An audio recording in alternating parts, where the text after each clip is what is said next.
right, hey guys, we are together.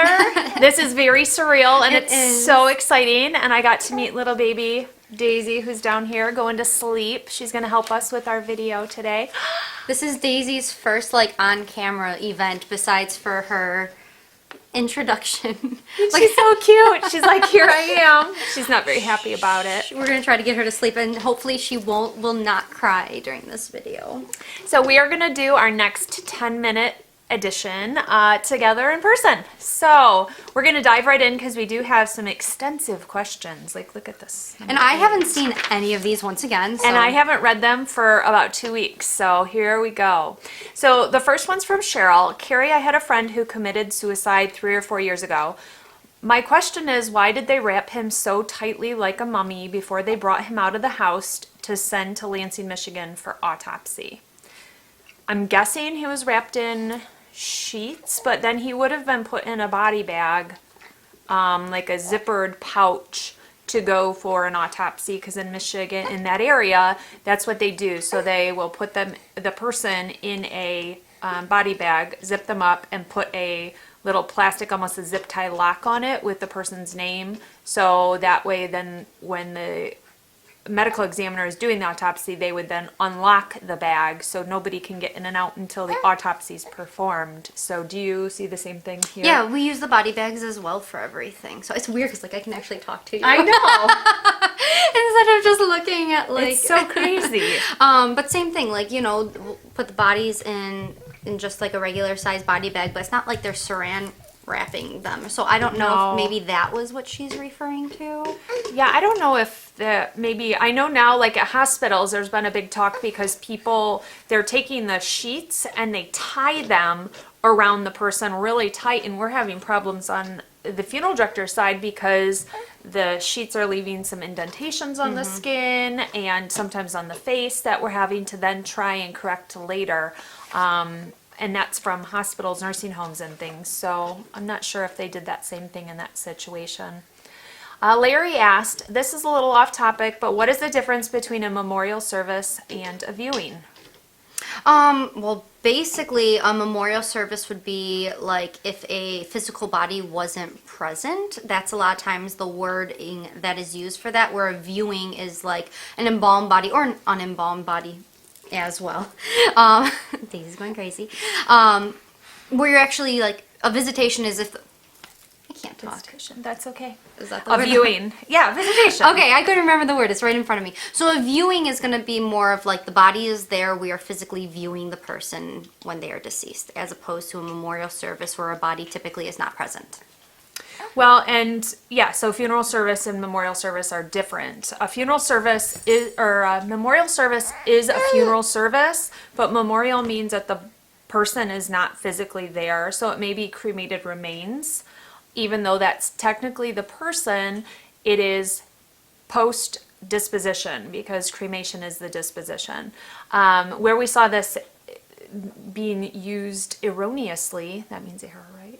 Erroneously recently was in the news when, who died? Aretha Franklin and Senator John McCain. When John McCain died, yes. They kept saying at his memorial service, and it wasn't a memorial service because he was physically there. But memorial service sounds a little more poetic and a little more Hollywoodized, I guess. And so they kept using it, but in the funeral director world, in like our Facebook groups and everything, everybody was freaking out because they were incorrectly using the terms. Yeah. Black Owl asks, hey Kari and Miss F, could you guys do a video on the most horrifying or paranormal encounters you've both had over the years? So you have a video on this coming up. That's going to be coming up, yeah. And I have already posted a video on my one paranormal experience. I can't say I've had many more. I have had, I feel like, encounters that have nothing to do with the funeral home. You know, where you smell perfume when there's nobody around or see things. So I feel like I've had experiences. I don't know what they're attributed to, but not a lot others at the funeral home, actually. Yeah, I mean, I've never had anything crazy. Like, I've never had, like, a book that's, like, you know, flew off of a table or anything like that. But in the funeral home, I've definitely had experiences, but it's almost those experiences where you kind of second guess yourself, like, well, is this something else, or is this just like me overthinking a simple Right. situation? But The one funeral home I work at right now is supposed to be super haunted, that many people who have worked there at night in the basement see shadows and see, doorways being blacked out and things like that. I've not been there at night before, luckily. It's one of those, do you want it to happen even though you kind of want to experience it, but is it going to scare me too much? Yeah. So I don't know that I quite want it to really happen. The funeral home where I currently work, there's 2 different locations, and one of the locations is like the original building, and it's an old building, and I've never seen it, and I didn't talk about this in my paranormal video either, but apparently there's a woman in a yellow dress that people will see, and my coworker Keith has seen her, and I haven't, and a couple of times when I've been there by myself, like, I'll kind of look to be like, do I see something yellow out of the corner of my eye? But I haven't seen her. Let's go hang out. Yeah. That's where we'll be this evening, is hanging out, looking for the lady. All right, Christian asks, have you ever taken care of a decapitated body? No.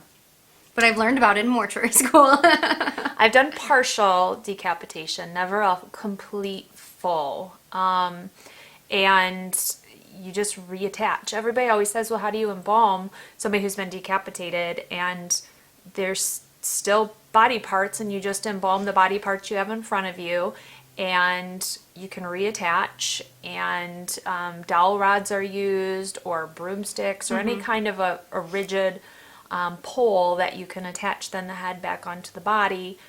Suture, bandage, turtleneck, scarves. So you can definitely, it's just because it's definitely a major trauma to the body, it's not as hard of a restoration as some things would be. I would imagine. Steph asked, hello ladies, my husband passed this August and it was a car fell on him and he had so much swelling in his face from being under the car.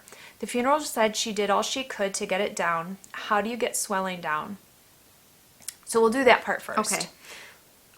So once again, you embalm more than I have, because I haven't really embalmed in a couple of years now. But typically, a lot of the you can use like a greater fluid to dehydrate a person. Right. Number one, a stronger concentration. index. See, I can't even use my correct funeral director language because it's been so long. And a lot of times for swelling too, it's like you can just kind of put presses on a person. So like for a whole face, I don't necessarily know, but like for a neck, a lot of times, like and this is something I'll even do now, even though I'm not like currently embalming. It's like if somebody's neck is really swelled, like you can take a sock and tie you it constrict around. and it pushes out the fluid that might be in there. Or if it is tissue that's swollen, you can excise out the tissue. So let's say lips are super swollen from trauma or from edema, you can go in the back side of the mouth and cut that tissue out to make it smaller. You definitely have to have your authorization forms signed for extensive restoration, but that is one way that you do, is you take out the tissue that is swollen, because sometimes it's not going to go back down because of the trauma, so you just remove it and take it out. Kind of the most excessive would be like if it was in a face, you would excise the whole, so you would take the whole face off of the skeleton, take out the excess, or reconstruct the skull or whatever was needed to be done under, and then reattach the skin over. That's kind of the most extreme, but that is how extreme kind of restoration takes place. She also then asked, he was a donor, gift of life, didn't tell me what they removed. His lungs were ruined, but what would they take? She told me he had a few incisions on his belly. That makes me think, I mean, first of all, you can give so many, like everything, Right. but skin is a huge thing a lot of people give. He had a few incisions on his stomach, so he probably wasn't like a bone donor, but you can be like a long bone donor. I have a cousin who's alive today because they got a kidney, That's if only if the person is a live death, so like he was brain dead essentially, And on and life things support. were taken at the time of death. There's only certain things you can do during that point, but after, you can still do heart valves, you can do sternums, the sternum and some of the ribs. You can do The corneas. yes. There's all sorts of things you can do. I would say though, if it was from the like if the chest or the abdomen had incisions, it was probably that they were going in for heart valves or sternum and stuff. That's the only thing major ones I can think that you would do. Okay, so Henry wants to know, after the Civil War, embalming, if I understand correctly, started to become the norm, but the restorative arts and what it takes to make a body look presentable, this is interesting to me. Some of the soldiers were badly mutilated. Who was able to teach these skills? I'm very interested in how this works. When do you say I cannot do any better and insist? Can you as a professional say no, and this has to be a closed casket to a family? After all, you have ethics regardless of how much money is being offered. Well, first and foremost, just to jump into that one part, I feel like as a professional, you can always say no if you think your skill level isn't up to par, you know. But you can say no and still offer to find a solution for a family. So you could say, like, listen, personally, I do not have the skill level to do it, but I could bring in somebody who can, but it would cost this, or I could recommend you to a funeral home that I know would be able to serve you. I think that being honest with families is the very most important thing, especially during a tragic time. You know, if somebody was badly mutilated, that's normally like an accident or something. So the grief process is going to be more complicated from that, just because it sounds like a person's going to pass away more suddenly than maybe like a more drawn out illness. So with regards to that, I mean, I always think as a professional, you can say no if you think that the service that a person is looking for isn't what you have to offer.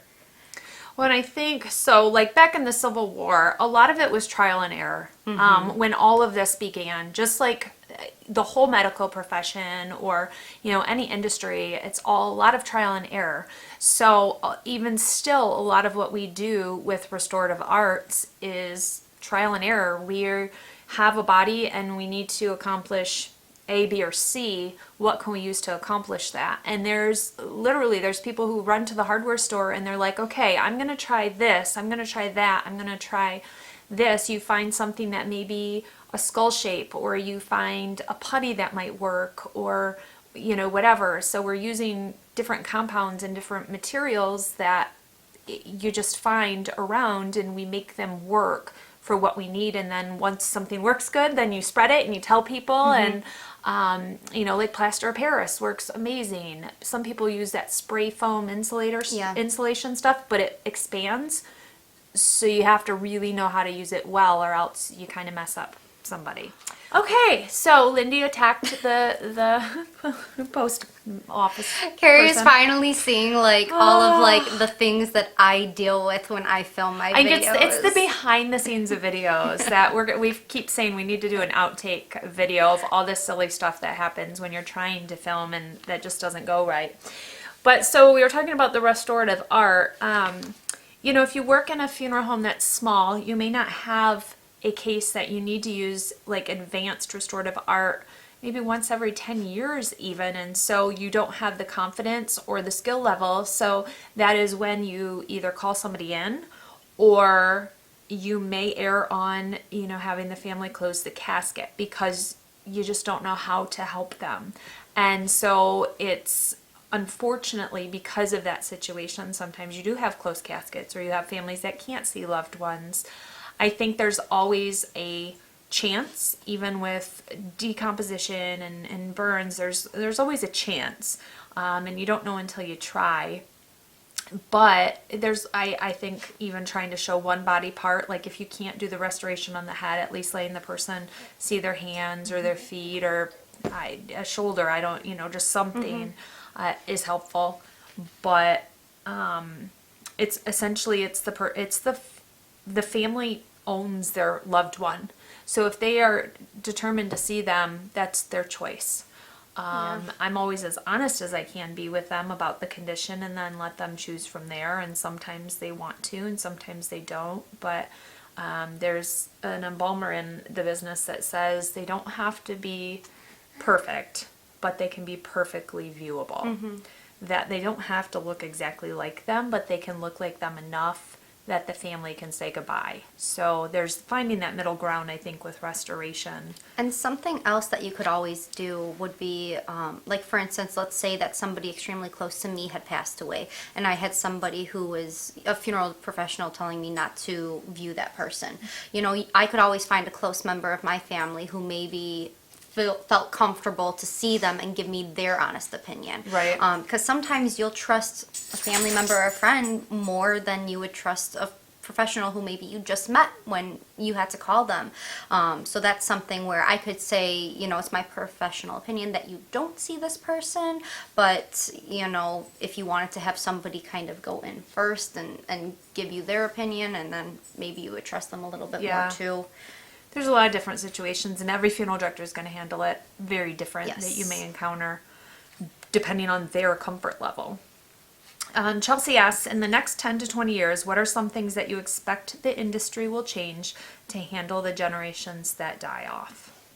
I think a lot of it's already happening with just the technology that's being introduced into the funeral industry. There is a company out there right now that the funeral home that I work with uses. It's called Passari. I don't know if you've ever heard of it. It's like a funeral management program. So like if we get, as a funeral professional, if we get a death call, like we have to keep track of that information somehow. So it's that kind of a system.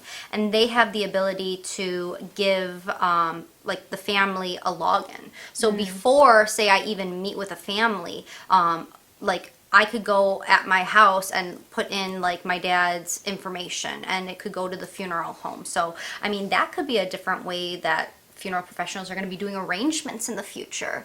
You know, instead of getting information at the time of a passing, maybe more people are going to be inputting stuff like online where they don't even talk to a funeral director. Well, I think there are a lot of online Databases. cremation things. Service, yeah. That's the way that, you know, some funeral homes have cut the cost, is by offering the service online. So the family goes on, they sign everything online, they enter all the information online, so they've taken that human Interaction away. the salaried, Which I'm not like a portion fan out. of that. No, But that's think like it's weird. that's my personal Yeah. opinion. It's like when you go through losing somebody, you need human interaction. You know, you can't just log into a computer and put everything in. I think like half of the thing that can make you heal in that instance is talking to somebody, talking face to face, just crying in front of somebody, you know. It's so.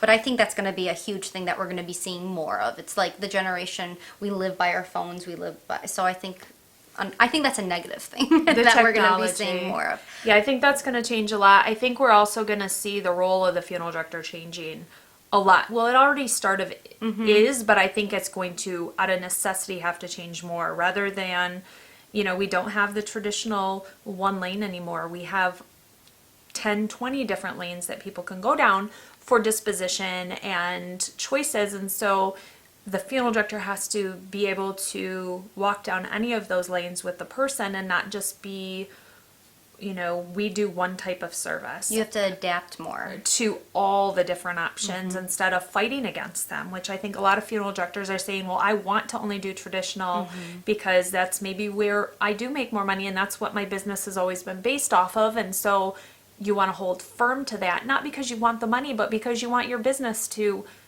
keep moving forward. And that's the way it has always moved forward, but it's finding how you can do all these other services and them also allow you to have your business. So it's not that it's money driven, it's that it's wanting to have your business be successful to be there to serve more families. But, you know, where we are, I think you're kind of similar where you're at here too. We don't have home funerals a lot yet, and we don't have water cremation right in my area, and we don't have some of these options that are, it's not that they're not available, but it's that people are not requesting them very much right now.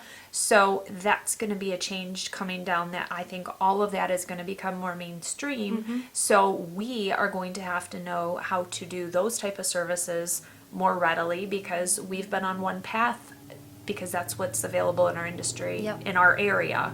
And so I think that is going to become a huge change coming down the road, is we're going to have to be much more fluid in what we do and what our days look like and in what our knowledge base is. Yes. And so I think that to me is one of the biggest changes I see coming. And if you fight against it as a funeral director, then you're going to be out of a business at some point, I think, with it. Nathan asked, his is actually like a multi-part.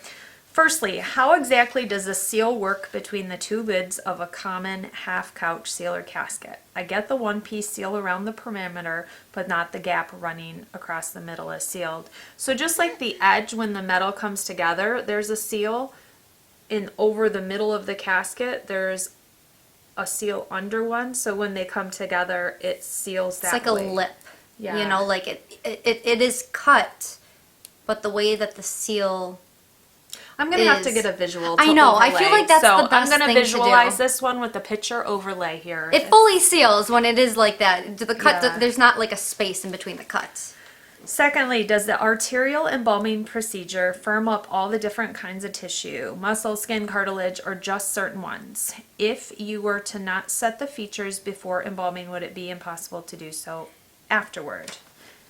So Not impossible, but extremely difficult. it would be harder. It depends what type of fluid you're using. Some fluids firm pretty quickly. Some, like glutaraldehyde based, don't firm for, a couple hours afterwards. And so you do have mobility. I will sometimes start injecting and set the features while I'm injecting, depending on the situation. If I know the mouth is going to close easily, then I sometimes will do that. But yes, all the different type, cartilages in bone are hard to begin with, so you can't really firm them up. But yes, the embalming fluid penetrates everywhere that, any tissue in your body, and is going to preserve everywhere that it can get to. And the fluid works because the fumes go out and penetrate. And so that's why the fluid, if you spill any, it gets up. It doesn't like splash on you that it's harming you. It's because that is in the air. And so it's doing the same thing in the body. Formaldehyde is a gas, which I don't know. I don't know if I knew that before I went to mortuary school. I always figured it was a liquid because you're dealing with fluids, but it's that gas form of it. So. And so that's how it penetrates out into the tissues as deeply as it does. The background behind the question about tissue came about when I was thinking about how our loved ones are sometimes less recognizable at viewing time, which my sense says has to do with the relaxation of all the facial and cranial muscles, leading to everything sagging down and back. Yes, gravity is, works against us. And, when you see us, we're talking, or we have a rigidity to our muscles in our face that we're holding them that way. So when everything's relaxed, it's all in a different place than it usually would be, because we don't usually sit and stare at somebody when they're sleeping or when they're laying down. Have you ever had anyone want more than a professional relationship? I had years ago when I first started working in the funeral industry. I was probably 21 years old. Daisy's up now, yeah. I had a guy ask me out at his mom's funeral, and I was with my husband at the time. We were dating, but like not engaged, so it's not like I had like a ring on or anything. But I was like, buddy, like we haven't, like it was at his mom's visitation. I'm like, we haven't even buried your mom yet, so. But mom would want this, yes, right? yeah. So I have had people ask me out, but I always said no because I've been with my husband since we were young. So, and honestly, like even if he didn't, I should say this, like I really wouldn't feel comfortable. I'm not saying you can't meet somebody like that, right? But I personally would not feel comfortable being like, I buried this person's family member and then we started dating. Like that's not how I would want to tell people I met my significant other. Unless it was like, I knew, but I wouldn't know. Yeah, I did do that. Did you really? So I met a guy. I talked to his mom during her mom's visitation, and they were such a fun family. And she said, hey, we're all going to go get drinks at this certain bar that her mom liked that night. And I was like, well, maybe I'll see you there. And I just went. I don't know why, and chatted. And then a couple weeks later, I ran into him, and then we we were like, let's hang out, and we hung out. We ended up dating like 7 or 8 months or something, and But that's a different situation, I feel. it wasn't like he didn't ask me out at the funeral or Yes. something, but it was also one of those, like, I knew the whole family because you had served them, so Yes. it's not like they get to choose when you meet the family. Yeah. I knew the whole family. Yeah. So when we broke up, I think I was more devastated because I lost the family because Yeah. I had met all of them. And it was like, man, that sucks. Mm-hmm. But yeah, it was kind of a random. That's 100 years ago, it feels like. But I have been asked out by a guy at his dad's funeral. Actually, I did, yeah. And I've been hit on by many an older man. Oh, yeah. I've done I the feel like dodge, that's just the bob part and, of the bob and weave where the 80-year-old man comes in and he's coming for a kiss and you gotta like bob away from him. I've done that many a times too. Yep. There have been some instances where, like, we'll have a couple of, we have a couple of people who are really involved in churches within the community. So, like, anytime, like, a church member will pass away, you know, you kind of get the same group of people who come Yeah. to pay their respects. And there are just some of them where sometimes, like, they're the sweetest people, but it's the same thing. It's like, does this make me a bad person saying this? Sometimes you just, like, you don't want to dodge them. So you just kind of like see them coming in and you go in a different room in the funeral home and you'll You don't kind want of the awkward encounter. It's not that you don't like the person, but it's like they make you feel uncomfortable Yeah. almost by being a little inappropriate. a And little like too friendly. yeah, and I always say the older the guy gets, the more he thinks he can get away with it sometimes. Mm-hmm. It's like, oh, I'm old. It's okay if I like, you know. That's how hug I you a view it. I'm little like, too oh, he's long like or- 80, you know, and I mean, that might be like a bad mindset to have, especially Yeah. in like today's day and age, but it's part of the job too, you know. It's like we're in a industry where you hug people and you know Yes. you have a lot of physical contact with people because you're dealing with them in like a very emotional setting. Intimate, Yes. kind of a thing. Not intimate sexually, but it's intimate. You know, you're getting to know about a family on such a deep level, and you're getting to kind of be on that behind the scene pain side that Yeah. they're going through, and so it's very intimate that way. Anything, and what hobbies do you have? Do you collect anything? I don't collect anything. I collect books. I before her, I used to read like a ton, and I like buying my books because I like rereading them. So like I have a lot of books. But the only hobby that I have, because it's kind of difficult to have a ton of hobbies just within this, it's very important to have hobbies and to have time away from it, but Right. it can be hard to find time to like partake in those hobbies. But I do ballet. That's something that I have been doing forgot for that you do ballet, that's yeah. something I've been doing for 3 years now, and it's like I will make excuses to go to ballet. Like it's so bad. I'm like so bad, but let's say I have a family who wants to come in, like never for an at-need call. Like, Right. you know, if somebody has actually passed away, I won't do this. But if somebody wants to come in for like a pre-need where a person's not sick and they just kind of want to come in and get information. And if they want to come in at like the time that my ballet class is, I'll like be like, oh, I have a doctor's appointment at that time. I'm sorry, I can't meet with you. Because it's not something that's Yeah. super Well, you don't want to go, urgent. I have a ballet class. Because it makes me sound like an idiot, you know? They'll look at me like ballet because I'm not the body type for ballet and I'm not graceful whatsoever. But it's kind of like my exercise, and I do it with some good friends of mine, so it's kind of like Therapy. Yes, you know, you just need to sometimes get away, and that's my excuse for that. Yeah. So, I think that's fun. yeah. I don't think I collect anything. I'm like trying to think what's at my house, but I don't collect. No, I don't collect anything. I work out almost every single day. If I don't, I get grumpy, like really cranky. What other hobbies? I like eating really good food. Like that's Is that a hobby? Because I'm in on that one yeah, too then. yeah. Like I don't eat fast food. Like ever. I don't eat at chain restaurants pretty much ever. Like if we go to a restaurant, there better be good food. I want good quality food. I guess that's maybe a hobby, is finding good quality food. Good wine. I'm just getting back into wine now. Wine. I couldn't have wine for like Yeah. 9 months. And I don't drink it that much, but it needs to be good wine. I don't drink out of a box. Sorry, I can't. I am not down with that.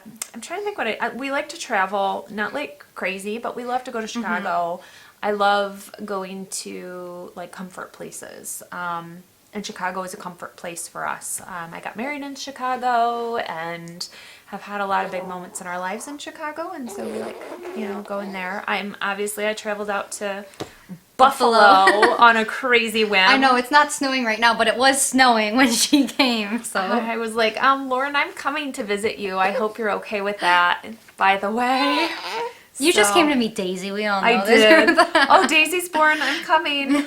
I'm coming. So. Oh, and this is a little tidbit too. Kari was one of 2 people who knew about Daisy before Daisy was actually born. So yeah, I've got the behind the scenes when she showed me on a video. At the end of a video, we had recorded one of these, and she goes, "Oh, I'm gonna just show you."